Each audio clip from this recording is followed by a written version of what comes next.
السلام عليكم ورحمة الله وبركاته.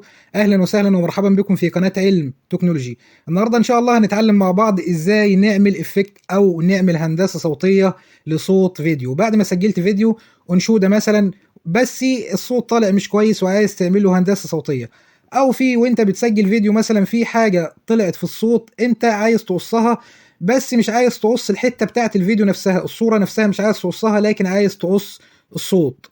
اول حاجه هنستخدمها تطبيق صغير او هتنزله من جوجل بلاي، وهو هتكتب 3 كلمات بس: دمج وقص الفيديو. التطبيق دوت مهمته ان هو يستخرج لنا الصوت من الفيديو. التطبيق ده طبعا هتنزله عندك وتسطبه. انا منزله مش محتاج ان انا انزله تاني، وبعد ما هتسطب عندك او بعد ما ينزل هتضغط على فتح. التطبيق هيظهر لك بالواجهة السهلة البسيطة دي، هتختار استخراج الصوت عشان نخرج الصوت من الفيديو. بتدور على الفيديو اللي انت عايز تخرج صوته وتضغط عليه وتضغط على MP3 وتحويل.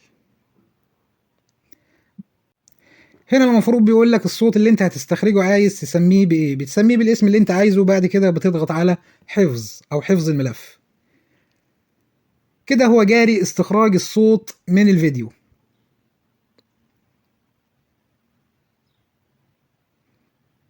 بعد ما تم استخراج الصوت من الفيديو بروح على تطبيق تاني وهو اسمه ان تراك برو. التطبيق ده اصلا تطبيق هندسة صوتية، سايب لك اللينك بتاعه في الوصف. بعد ما هتنزله وتثبته هتفتحه، هيظهر لك بالواجهة السهلة البسيطة دي. هتضغط على اي مكان في الشاشة، وخلي بالك النقطة البيضة دي صبي عشان تتابع نشوف احنا هنعمل ايه. عشان نضيف ملف صوتي هنروح على العلامة اللي في اقصى اليمين، ندوس عليها ونضغط على الخيار الرابع وهو امبورت اوديو فايل، ونروح على الملف الصوتي. هنلاقيه في اندرويد ميديا، الخيار الاولاني فيديو اديتور اوديو. ده الملف الصوتي اللي احنا خرجناه من الفيديو. بنضغط صح وبنحدد على الملف وبنضغط على اوكي. كده الصوت اللي احنا استخرجناه من الفيديو طلع لنا في التطبيق. زي ما قلت لك النقطة البيضة دي صبعي، يعني ده مكان شغلي على التطبيق. النقطة البيضة دي يعني كده صبعين، ده كده صبعين. بتعمل زوم اوت للتراك وبتعمل زوم ان وبتوسع التراك براحتك وبتضيقه براحتك، كل دوت بصوابعك. التطبيق سهل وبسيط ومفيش فيه اي حاجة. ولنفترض مثلا ان في جزء في الصوت انا عايز اقصه، في مثلا صوت طفل صغير مثلا عيط او حاجه زي كده، وانا مش عايز اشيل حاجه من الصوره، بس عايز اشيل جزء من الصوت. بروح على المكان واروح جاي محدد عليه، اشوف المكان اللي انا عايز اقصه، اعمل تشغيل الاول للصوت من هنا 97 مشترك وظاهر في اول البحث، واللي فوق منه ده وليكن المقطوعة اللي أنا سمعتها دي عايز أشيلها من الصوت، مش عايزها تبقى في الصوت. بروح جاي بصبعي من فوق خالص كده محدد تحديد على الجزء اللي أنا عايز أشيله من الصوت، وليكن هو الجزء ده. بضغط هنا ضغطة مطولة واخد الخيار التالت اللي هو القط، واضغط ضغطة مطولة تاني واعمل كالر.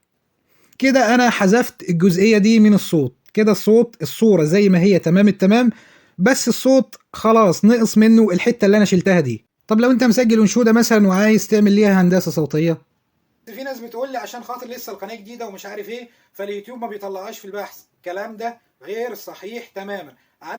ده الصوت مثلا، يعني هنعتبره مثلا صوت انشودة او اغنية او اي حاجة وعايزين نعمل له هندسة صوتية. على المؤشر اللي في اقصى اليمين ونضغط عليه وناخد اول حاجة معادل الصوت. الثلاث مؤشرات دول بيتحكموا في الصوت. اسمع. عشان خاطر لسه القناة جديدة ومش عارف ايه فاليوتيوب ما بيطلعهاش في البحث. الكلام ده غير صحيح تماما. عندك واحد اهو عنده ليها حل وسهل جدا كمان. ايوه بس في ناس بتقول لي عشان خاطر لسه القناة جديدة ومش عارف ايه فاليوتيوب ما بيطلعهاش في البحث. الكلام ده غير صحيح تماما. عندك واحد اهو عنده في نتائج البحث. ايوه بس انا ما عنديش 297 مشترك، انا اقل من كده. وواحد تاني اهو عنده 75 مشترك وقناته ظاهره في اول البحث، برضه ما عنديش 75، عندي اقل. يبقى من المؤشرات دي بتتحكم في الصوت. عايز تفتح الهواء بتاع الصوت، او عايز تشيل البيز من الصوت، او عايز تعلي البيز، او عايز تعمل فيه اي حاجه في الصوت، بتبقى من المؤشرات الثلاثه دي. لو عايزين نكمل هندسة صوتية نعمل صدى صوت والكلام ده، بنيجي على الخيار الثالث في أقصى اليسار اللي هو FX، نضغط عليه وعلى اضافه اللي هي علامه الزائد، ودي فلاتر هو مديها لك، هناخد منها الريفيرب مثلا في الاول من 75 واحد تالت اهو 4 مشتركين وقناته ظاهره في اول البحث، ولو كنت دورت تاني كنت هجيب ناس.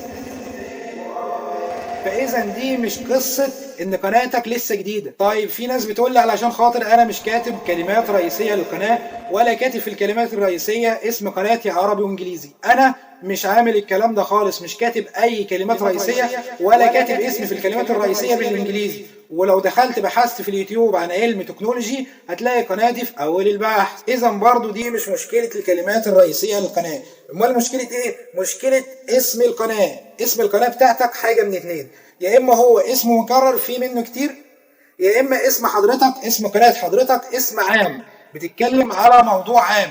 زي مثلا لما تيجي تسمي قناتك حقوق المراه، يعني صعب انها تظهر في البحث لان ده موضوع عام وناس كتير بتتكلم فيه على اليوتيوب، واكيد في قنوات كتير جدا على اليوتيوب بنفس الاسم. يبقى انت بتاخد الفلاتر اللي انت محتاجها من الفلاتر دي المناسبه لصوتك، وبتبدا تعدل في وزنياتها اللي هي المؤشرات بتاعتها. بعد ما هتنتهي من العمل خالص، المفروض ان انت بعد كده عايز تسيف العمل. برضو بتيجي على العلامه اللي تحت خالص في اقصى اليمين وتضغط على الخيار السادس اللي هو اكسبورت ميكس داون عشان يحمل لك الصوت بعد تعديله. هنا هتكتب اسم الصوت، وليكن مثلا هنكتب عربي، وهنا مكان حفظه نحفظه مثلا في الملف ده، وهنا بتخلي الجودة MP3 وبتسحب المؤشر ده لهاي وبتضغط على اوكي. كده هو الملف الصوتي بعد ما عملنا له هندسة صوتية وبعد ما قصينا منه، المفروض ان هو حاليا كده بيتسيف. بعد ما هيتسيف هننتقل للتطبيق التاني علشان خاطر ندمج الصوت الجديد دوت مع الفيديو الاساسي بتاعنا. كده هو جاري التحميل. بعد ما هيخلص هنروح على التطبيق التاني، وما تخافش التطبيق دوت بيحافظ على تزامن الصوت مع الصورة. هنيجي على تغيير الصوت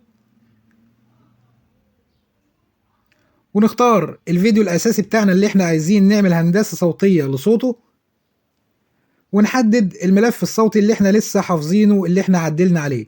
هنشوف مكانه فين، احنا حفظناه فين. وزي ما قلت لك التطبيق دوت جميل جدا جدا جدا، بيحافظ على تزامن الصوت مع الصورة. يعني مش تبقى مثلا الصورة في وادي والصوت في وادي، لا. بعد ما حطينا الملف الصوتي بتاعنا وعايزين نيجي نعمل عملية تحويل، هنا بنكتب الاسم، يبقى كده ده الشكل النهائي للفيديو بتاعنا.